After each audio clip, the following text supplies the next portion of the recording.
Every afternoon, as they were coming from school, the children used to go and play in the giant's garden. It was a large and lovely garden with soft green grass. Here and there, over the grass, stood beautiful flowers like stars, and there were 12 peach trees that in the springtime broke out into delicate blossoms of pink and pearl, and in the autumn bore rich fruit. The birds sat on the trees and sang so sweetly that the children used to stop their games in order to listen to them. "How happy we are here!" they cried to each other. One day the giant came back. He had been to visit his friend the Cornish ogre and had stayed with him for 7 years. When he arrived, he saw the children playing in the garden. "What are you doing here?" he cried in a gruff voice, and the children ran away. "My own garden is my own garden," said the giant. "Anyone can understand that, and I will allow nobody to play in it but myself." So he built a high wall all around it and put up a notice board. "Trespassers will be prosecuted." He was a very selfish giant. The poor children had now nowhere to play.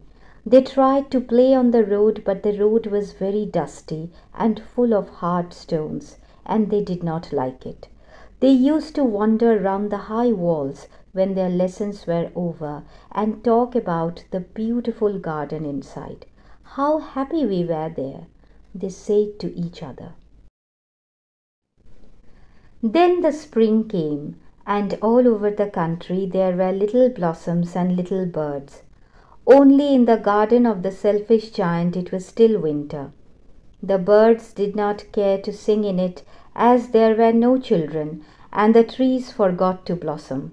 Once a beautiful flower put its head out from the grass, but when it saw the notice board it was so sorry for the children that it slipped back into the ground again and went off to sleep. The only people who were pleased were the snow and the frost. "Spring has forgotten the garden," they cried, "so we will live here all the year round." "I cannot understand why the spring is so late in coming," said the selfish giant, as he sat at the window and looked out at his cold white garden. "I hope there will be a change in the weather."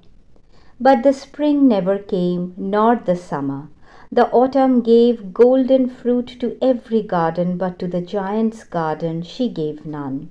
"He is too selfish," she said, so it was always winter there, and the north wind and the hail and the frost and the snow danced about through the trees. One morning the giant was lying awake in bed when he heard some lovely music. It sounded so sweet to his ears that he thought it must be the king's musicians passing by. It was really only a little linnet singing outside his window, but it was so long since he had heard a bird singing in his garden that it seemed to him to be the most beautiful music in the world. Then the hail stopped dancing over his head, and the north wind ceased roaring, and a delicious perfume came to him through the open casement. "I believe the spring has come at last," said the giant, and he jumped out of bed and looked out. He saw a most wonderful sight.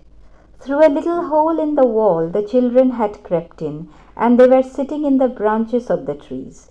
In every tree that he could see there was a little child, and the trees were so glad to have the children back again that they had covered themselves with blossoms and were waving their arms gently above the children's heads.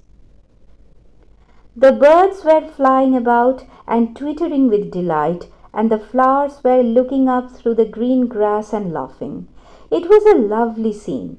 Only in one corner it was still winter. It was the farthest corner of the garden, and in it was standing a little boy. He was so small that he could not reach up to the branches of the tree, and he was wandering all round it, crying bitterly. The poor tree was still covered with frost and the snow, and the north wind was blowing and roaring above it. "Climb up, little boy," said the tree, and it bent its branches down as low as it could. But the boy was too tiny, and the giant's heart melted as he looked out. "How selfish I have been," he said. "Now I know why the spring would not come here. I will put that poor little boy on the top of the tree, and then I'll knock down the wall, and my garden shall be the children's playground for ever and ever." He was really sorry for what he had done.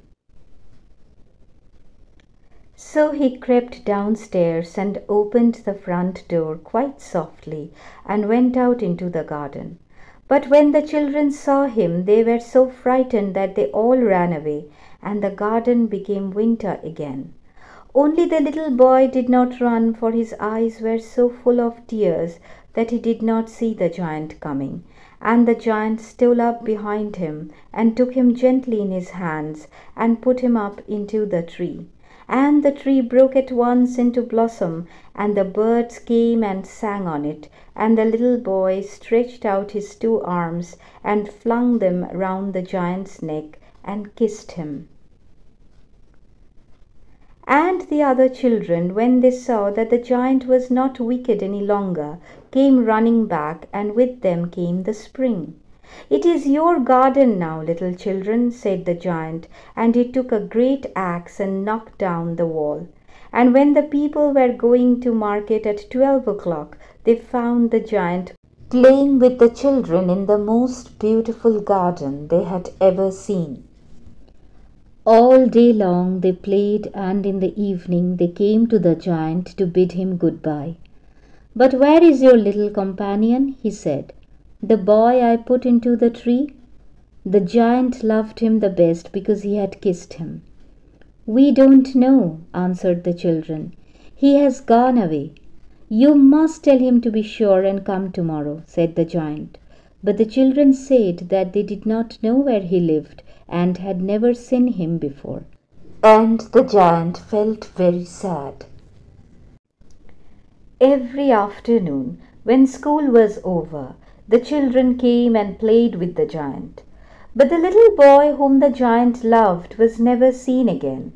The giant was very kind to all the children, yet he longed for his little friend and often spoke of him. "How I would like to see him," he used to say. Years went by, and the giant grew very old and feeble. He could not play about any more, so he sat in a huge armchair and watched the children at their games and admired his garden. "I have many beautiful flowers," he said, "but the children are the most beautiful flowers of all." One winter morning he looked out of his window as he was dressing.